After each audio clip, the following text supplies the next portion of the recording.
What's up, everyone? Welcome into another episode of Locked On Bucks as Milwaukee get the Abu Dhabi double underway, and it starts with a loss. They're now 0-2 in preseason, and we spoke a lot about the defense on yesterday's episode, and I think we might talk a little bit more about the defense on this episode and try and find some positives as the Bucks try and get going for season 22-23. Let's get started. You are Locked On Bucks, your daily Milwaukee Bucks podcast, part of the Locked On Podcast Network, your team every day. Welcome to Locked On Bucks. I'm your host, Kane Pittman. You can see and hear me on this show Monday to Friday and also find some other stuff over at ESPN alongside me, the founder of brewhoop.com and longtime voice of the podcast, Frank Madden. And as always, we thank you for making Locked On Bucks your first listen or first watch of every day. And today's episode is brought to you by BetOnline. BetOnline has you covered this season with more props, odds, and lines than ever before. It's BetOnline where the game starts. So Milwaukee lose this one, 123-113. Bud was back on the bench and looked like he was in pain. And I don't necessarily just think that was because of the off-season surgery that he had, because this was probably not a defensive performance that he would love to see. Before we get into perhaps what didn't go right, I'm a positive guy, Frank. And I want to start with any type of positive. We saw Giannis for the first time in preseason, which was fun. Are you taking any positives from this preseason game, Frank? Jevon Carter shooting, perhaps? Yeah, I was going to say Jevon Carter, kind of became a running joke about him shooting 56% from three in the regular season last year. And then I think he was 3 out of 7 from three in the playoffs. So I know there was some comments from him after the game talking about, how crediting some of it to the gravity of Giannis and Drew and Chris and how, it's just easy looks or whatever. I don't think that fully explains you shooting 5 out of 6 from three in this game and 56% last year. And again, relatively small sample. I think he was 24 out of 43, I think, from three. But yeah, I mean, just really impressive. I mean, he's not a guy that you signed because you looked at him as a instant offense guy. So the fact that he's been able to at least be competent offensively so far has been a positive. And well, I don't know how long he can make shots at this rate, right? But if he's going to shoot 40% from three, I think he's 37% from his career. If he could be a 40% three-point shooter and he actually shoots a decent volume, which is, the complaint we've always had about George Hill is that he just doesn't take shots. And by the way, George, 2 shots in 17 minutes tonight, didn't hit either of them, kind of continuing that trend. So yeah, I mean, nice to see Jevon Carter playing. He played next to George Hill for a lot of this game, as Bud kind of brought those two off the bench together. But that was a positive. What I always talk about positives, Kane. What do I always talk about for positives in preseason games and Eurobasket games? And what is the first thing I always look for? I'm pop quizzing you right now. What does Frank care most about in these games? Good vibes. Good health.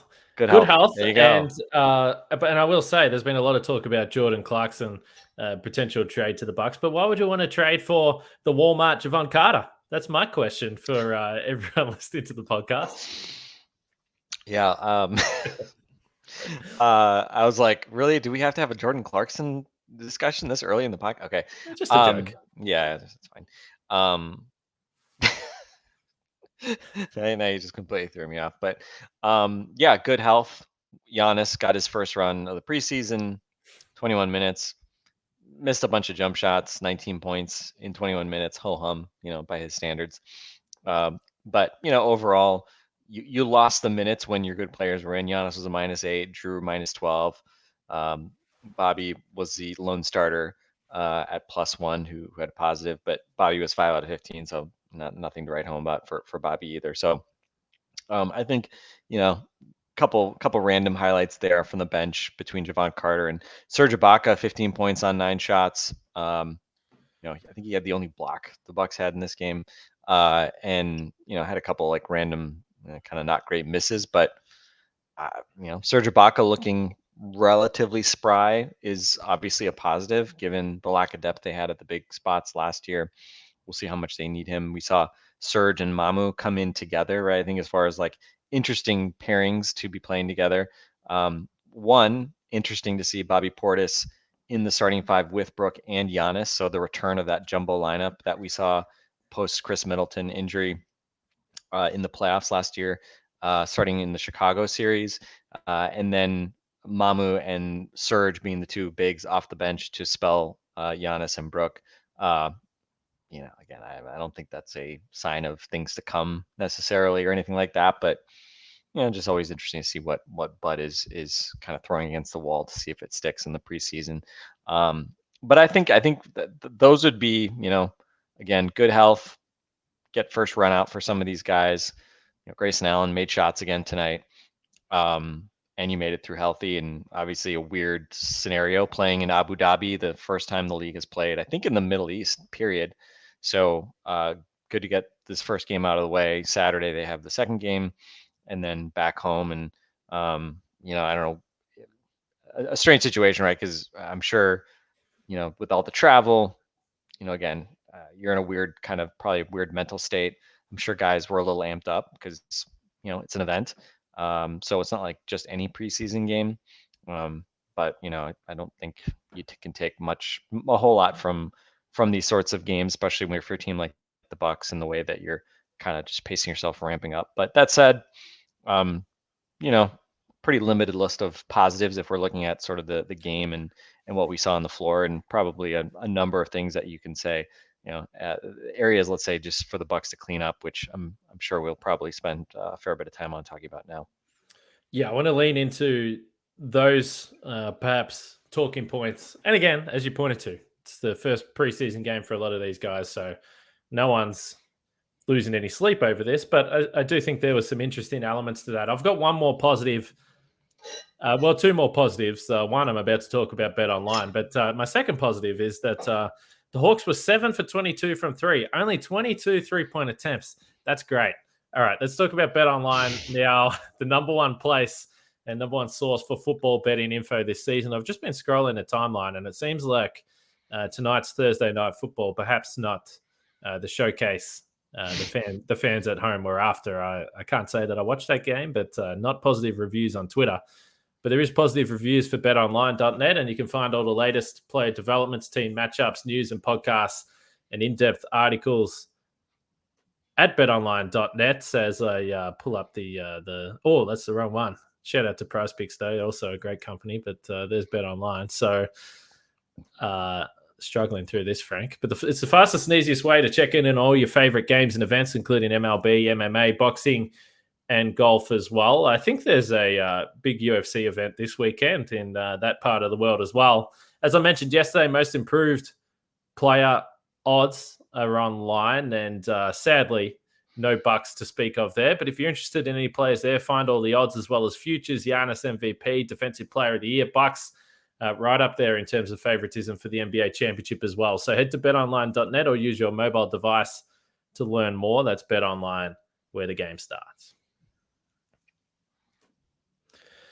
Thanks again for making Locked On Bucks your first listen every day. And make sure you check out the Ultimate Pro Basketball Preview starting on October 10, a 6-episode extravaganza to get you ready for the NBA season. The local team experts and the NBA insiders of Locked On will combine into one Ultimate NBA Preview starting October 10.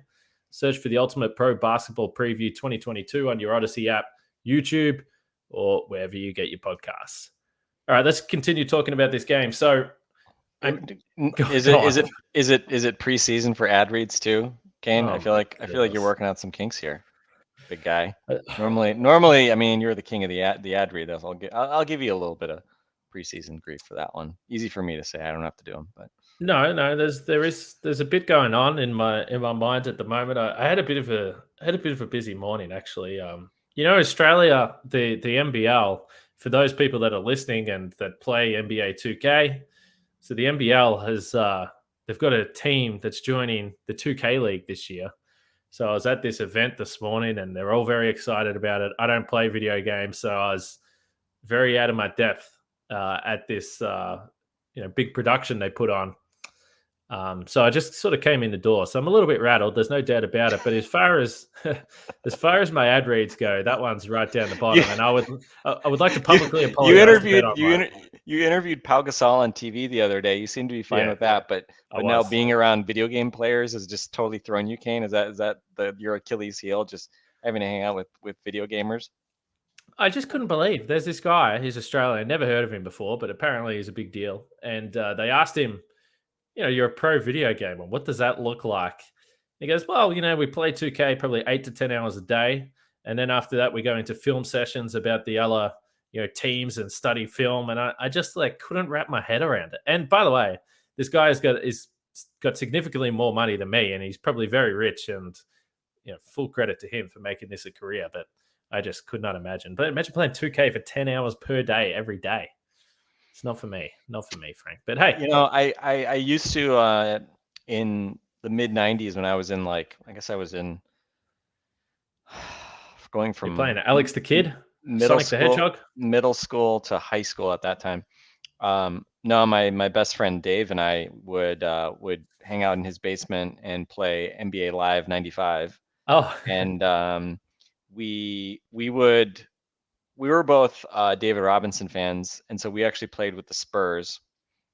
I think we played with the Bucks a little bit. That was when, they had Glenn Robinson, and then eventually they got Ray Allen. But I actually I played a lot with we played a lot with the Spurs, and I think we added some players. I think we added Ray Allen when he was at UConn. We made a player for Ray Allen, and so maybe kind of I worked out him eventually landing on the Bucks. But yeah, those are the glory days of my basketball video game playing. And then I played a little bit of NBA Live '99. I had that game too for GameCube. Was it? No, N64. It was N64, and I'd played that in college a little bit. But after that, my basketball video game playing pretty much dried up. So 8 to 10 hours just seems like a whole lot of video games. It's a lot, but it's a full-time job. I mean, my job's basically just watching basketball, and people would clearly scoff at that as well. So, hey, who am I to judge? But the main point being, apologies to Bet Online. We really appreciate the support. All right, let's get back to this game. So, I mentioned leading in to that subpar ad read that the Hawks shot 7 for 22 from 3. So, if you missed yesterday's podcast, our great friend Eric Name, all of a sudden a regular back on the podcast. He discussed the story that he wrote, the Bucks changing their defense, trying to limit 3-point attempts if they can. We know there's going to be some tweaking. So, 22 3-point attempts in a modern NBA game is a very, very low number. But the problem is that they still scored 123 points. They were 40 for 64 on 2-point attempts. They had 28 free throw attempts. So clearly, if there is more attention to detail in terms of sticking to 3-point shooters, closeouts, it's going to open up some other stuff. You also mentioned the fact that they started with a super big lineup, which perhaps isn't going to lean into excellence in terms of perimeter defense and stopping the point of attack. So again, it's only one game, but do we take anything from this, or anything in particular that you saw on the defensive end? Because it wasn't a standout performance, shall we say.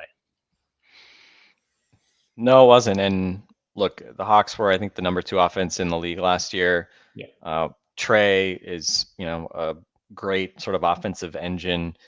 He's terrific in pick and roll. We saw him getting to the paint and being able to finish at times, him being able to go up top for lobs at times, between Collins and Capella in particular. Obviously, they have, a couple of really good rim rollers, guys that know how to, have that really good chemistry with Trey. So, you're kind of going in at the deep end, trying to work on, again, defensive kind of changes and tweaks and things like that against a team like the Hawks. And, trying to play 2-on-2, going over screens against Trey and those roll men.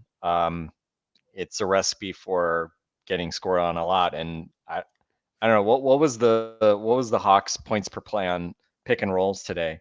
I think when the Bucks went over and just played drop, it must have been like 1.9 points per possession or something.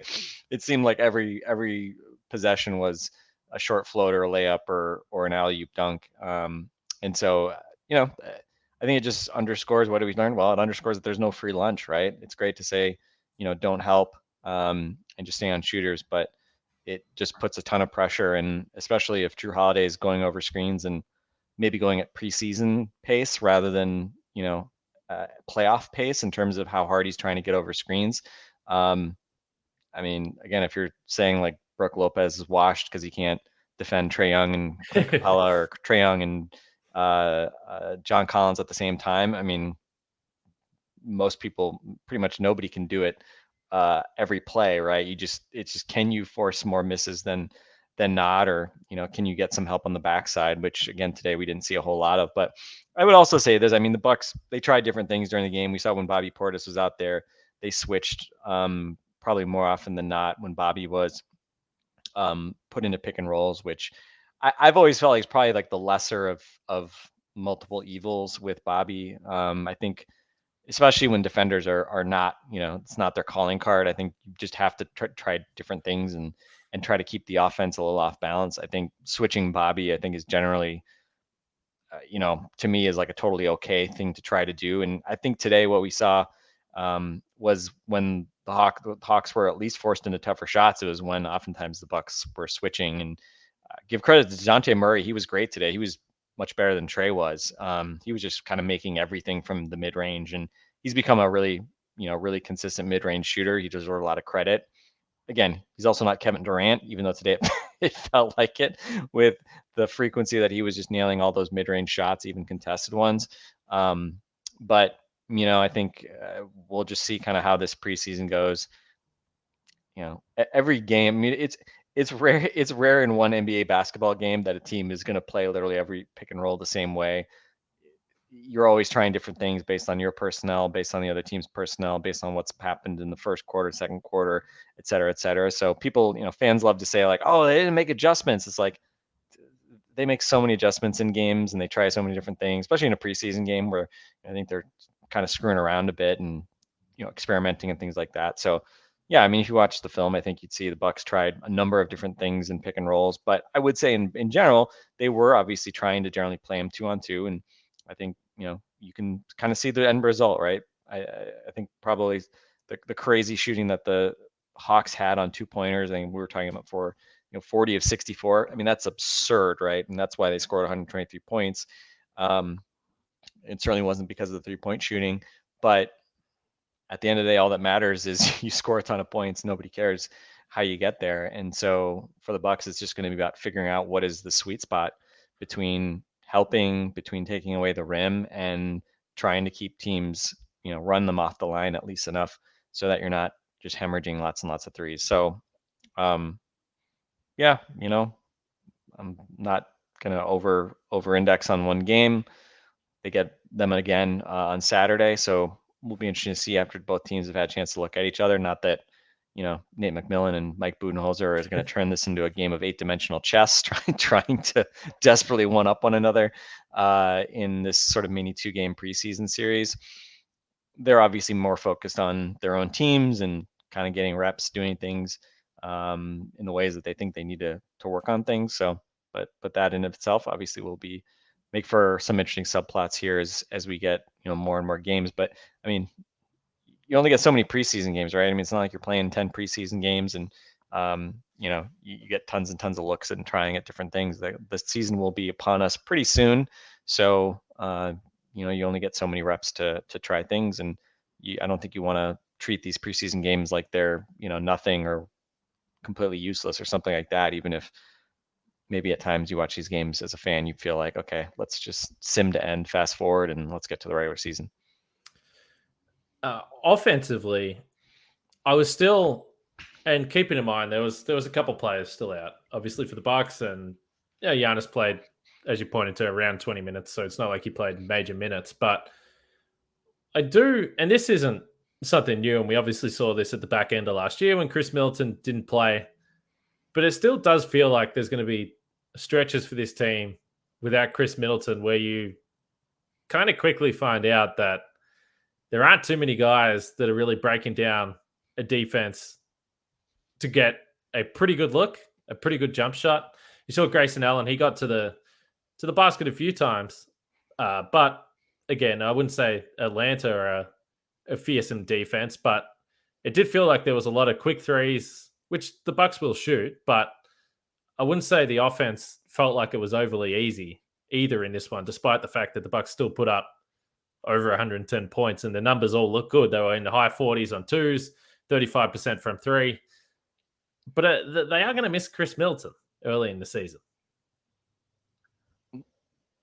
For sure. And, I think as you think about the Bucks, chances at winning, finishing atop the East or second or third in the East, if Chris Middleton is out, 10 games, that's pretty material, right? Because we know that they're going to miss games throughout the regular season and they'll be rested, and you pick up random knocks, and the Bucks aren't going to want to risk things during the season. So I think, you don't want to rush anything with Chris, but you want to, you kind of need to get him back sooner rather than later if you're going to want to, have those margin of error, the margin of error on given nights that, you don't need to hit a ton of threes, or Giannis doesn't have to score 38 points on, 19 shots in order to win. So, I agree. I mean, these, unfortunately, we're now getting a lot of games, a lot of opportunity to appreciate what Chris does through his absence, which hopefully will not continue a whole lot longer. And I think it's also, like it did in the playoffs last year, laid bare kind of like the weirdness of the Bucks roster construction. Not weirdness of the Bucks roster construction, that's maybe not putting it right, but there isn't a natural Chris Middleton replacement guy here, and that's part of why we saw 3 big men starting this game. That's why we saw some of these kind of random combinations of bench players coming in. We saw Jordan Nwora and Marjon Beauchamp relatively later. I think they both played, only in the second quarter, maybe. But they were certainly not at the top of the bench rotation or anything like that. And if this was a regular season game, would those guys have played at all? I don't know. Probably Marjon Beauchamp wouldn't. I don't think Bud is necessarily looking at him as a guy that he can count on at this point. So yes, Chris Middleton, feel better soon. And the other piece of this as well, obviously, is because Joe Ingles, the other guy that you went out and signed, he basically, the only guy you went out and signed who wasn't on the team last year, basically, he obviously is not going to be back anytime soon either. So yeah, it does put the Bucks in a bit of a weird spot, because on paper, their version of them that's healthy is a lot deeper at sort of that like 3 small ball 4 spot than it is right now, and probably will be over the next few weeks. So and again, there's only so many things you can take from these preseason games. So I wanted to go back to something we discussed on the podcast a couple of days ago, because I don't believe that we've spoken about it. And there was a lot of feedback on the YouTube comments, and people were just super interested about the idea of Jae Crowder. So whether or not it's possible, let's get your take on Jae Crowder, keeping in mind that let's just run with the hypothetical scenario that you would have to trade Grayson Allen to get Jae Crowder. And based on what we've just spoken about, based on really the limited offense that Jae Crowder brings, is that even something that makes sense to you? I think Jae Crowder would have been a lot more appealing in like late June, before you hit free agency and went out and signed Joe Ingles. Right, yeah.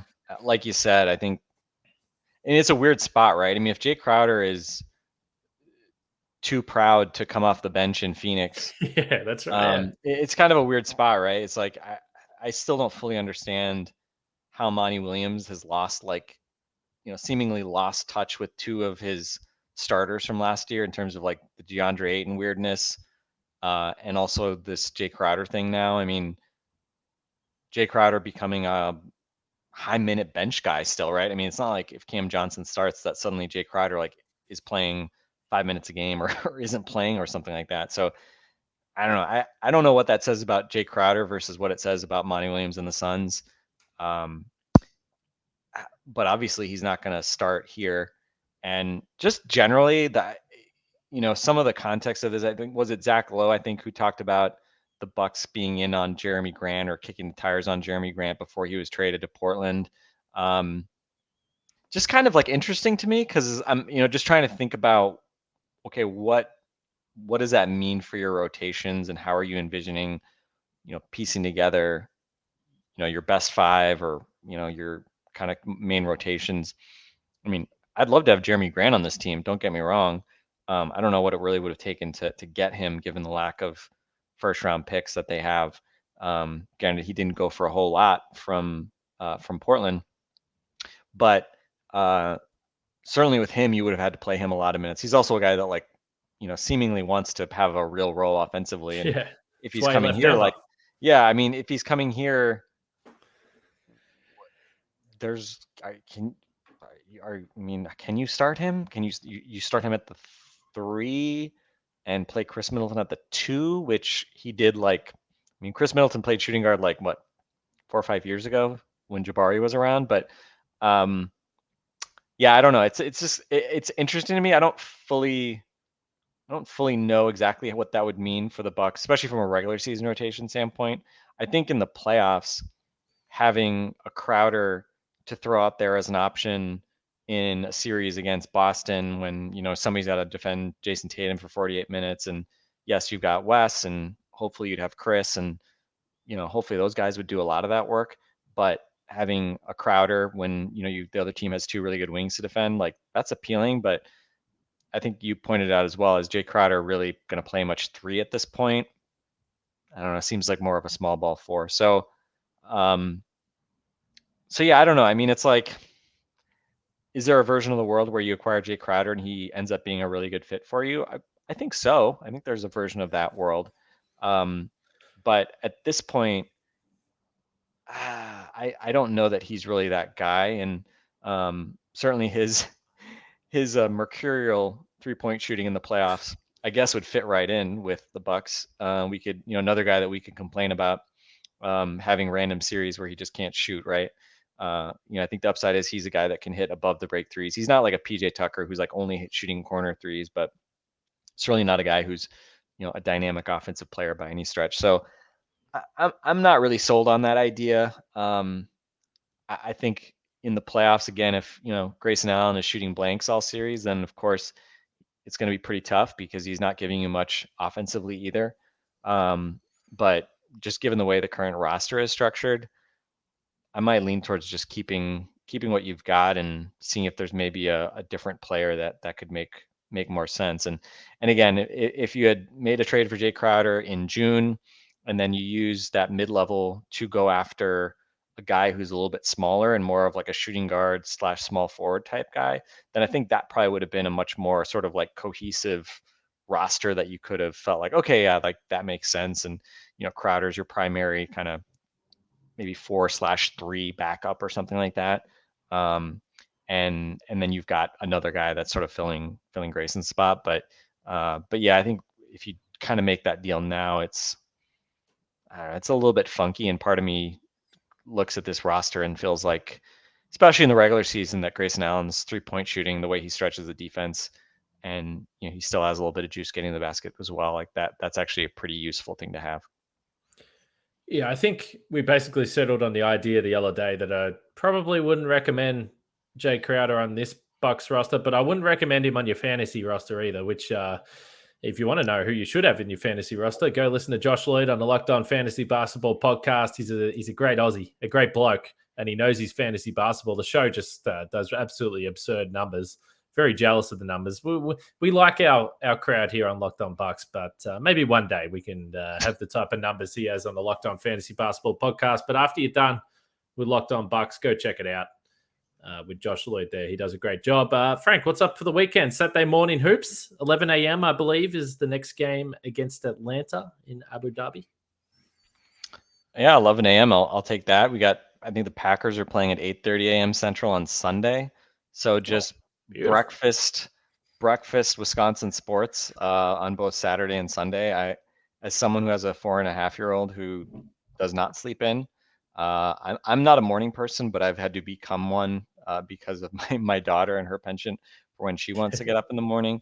So yeah, I can't argue with some basketball and then football before noon. That's something I'll definitely look forward to. Hey, you live in that Australian lifestyle. That's the times the games usually start over here. It's it's optimum viewing time if you're fortunate enough to not have to be in an office somewhere, Frank. But we'll podcast after that game, I'm sure. I'll be watching. We'll be able to see if the Bucks can perhaps close some of those gaps on the defensive end, and we'll have a podcast to wrap it up as preseason continues to roll on. Outside of the ad read, how do you think I performed tonight? Is possible? Impassable. No, Kane, it's always a pleasure, and I'm excited for the regular season to get here sooner rather than later. But Yes. in the meantime, I can tolerate some preseason. Do we want to talk before we jump? I feel like we have to at least get in some Marjan Beauchamp talk. Not that there's a ton to say about him. I would say kind of similar to game one. I mean, he scored 4 points again, but I think in general similar to game one in that foul trouble on defense. Probably my biggest concern right now, to be honest, because as raw as he looks offensively and as limited as he looks offensively, I kind of expected that based on the summer performance. He did hit a nice little kind of dribble in, step back corner long two that looked like a three, but was ruled a two. And then had a pretty nice drive to the basket that he overlaid and then kind of got his own tip in. So, again, like if you squint hard enough, you can kind of see the outlines of something offensively with him. But I think we all know, like, hey, if he's going to contribute anything as a rookie, that's real and not just, eating up minutes while guys are injured or, getting developmental time when the Bucks rest everybody. It's going to be because he figures out defense a little bit. And I think he's at like 8 fouls and 39 preseason minutes or something like that at this point. So I would say my expectation of, Marjan grabbing minutes and forcing Bud to play him early in the season is, that feeling is receding a little bit. It seems like it's going to be probably maybe a bit of a longer slog with him trying to kind of adapt to the NBA game. And, you've called me the skeptic. I resent the skeptic. I will call myself the rookie realist. Because right now I think, it's slow going and, important that he get reps and just get some time on the floor. Because, again, short of injuries, I don't know at this point that you can expect him to play a whole lot once the regular season comes. And right now, obviously, no Chris Middleton. Wes Matthews was rested with a sprained ankle. Even in that scenario of a preseason game, only 12 minutes today. So, and Jordan Nwora also didn't play a whole lot. So I thought that was a bit interesting that both those guys were pretty much reduced to kind of secondary roles. So, we'll see what that means. But, again, with rookies, I feel like you just sort of have to hope for the best, expect the worst. And, especially in a team like this, it's kind of hard to really bank on young guys really earning real minutes, and certainly it's going to be a process with him. That is my let's just say that's how I'm feeling about it at the moment. No, it's fair for sure. I have called you the rookie skeptic, but rookie realist also works, and I do think that Bud was up in the suite the other night and he said, "That's it. These guys are playing too much. I'm getting down." I'm getting down to the bench and laying down the law. But we did have a YouTube commenter the other day, just as we wrap this up, that said that, I don't listen to your show very often because you're too harsh on Jordan Nwora. And so here's the deal. We can come on here and say that Jordan Nwora is a scorer and he can do all these things on the offensive end and it's fantastic. But the reality is we're going to talk about Jordan Nwora and Marjan Beauchamp and Thanasis and all these guys that are outside the rotation through the lens of what do they have to do to get minutes in this Bucks team. I mean, that's just the reality. So I think when we were talking about Jordan Nwora the other night, we said he scored 21 points. We didn't really see anything we hadn't seen before. It's not necessarily knocking him. He would be playing on other teams in the NBA, but on this team, in this rotation, what does he have to do to get minutes? Clearly, to this point, it's going to be challenging for them to do that. So it's not necessarily being overly critical towards those guys. It's just asking the question, how do they play on this team when you have a bunch of solid vets that are just simply more consistent, particularly defensively? So we'll see. We'll see what happens, but it's going to be challenging. This is a deep team. and particularly really in that position as well. And that's without Chris Middleton and Joe Ingles and whoever else is going to play there. So, yep, not a huge night for Beauchamp, but we'll see what happens in a couple of days' time. Anything else, Frank? Happy Friday to everyone, and enjoy the weekend. Enjoy early morning basketball and football if you're a Packers fan, and have a great weekend to you too, Kane. I guess no more footy for you, huh?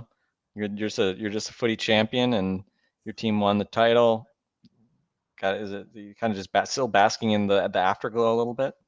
Yeah, absolutely. I just got back to Melbourne, so there's still a few lots of Geelong colours up around the city still, so everyone's still loving it. I'll probably watch a replay at some point this weekend, and it's trade and free agency period, and Geelong's just picking up all these players, so it's happy days on the road to back-to-back. Love it. Can't wait. It's going to be good. So anyway, we'll be back after this Bucks and Hawks game too. Make sure you subscribe if you haven't already on audio or on YouTube. And everyone just strive to get better. I'll strive to get better over the weekend in speaking English. And we'll see what we can come up with next week. I'll speak to you guys then.